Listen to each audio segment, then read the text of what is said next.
एक वॉर्ड एक उमेदवार निवडणुकीसह मतदार याद्यांबाबत विशेष पुनरीक्षण कार्यक्रम घ्या. मनसेच्या शिष्टमंडळाची राज्य निवडणूक आयोगाकडे मागणी. राज ठाकरे सध्या तरी आमच्या आघाडीत नाहीत, मात्र दोन भाऊ एकत्र येत असतील तर आम्हाला अडचण नाही. ठाकरे बंधू युतीवरती काँग्रेसचे नेते रमेश चेन्नीथलांचं मोठं विधान. आमदारांना 10 महिन्यांपासून निधी नाही, राज्य सरकार आर्थिक संकटात. सत्ताधारी आमदार संजय गायकवाडांची तक्रार.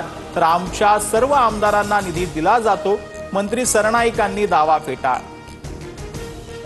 मंत्री प्रताप सरनाईकांच्या म्हणण्याप्रमाणे सर्वांना निधी मिळाला, मग एका आमदाराला महत्त्व कशाला देता. यंदा सर्वाधिक 22,000 कोटींच्या निधीचं वितरण. संजय गायकवाडांच्या दाव्यावर अजित पवारांचं उत्तर. ध्वजारोहण केल्यानं पालकमंत्री ठरत नाही, रायगडचं पालकमंत्री मी व्हावं असं वरिष्ठांचंही म्हणणं. मंत्री भरत गोगावले ठाम. तर पालकमंत्री पदाबाबत निर्णय मुख्यमंत्र्यांच्या अजित पवारांकडून स्पष्ट.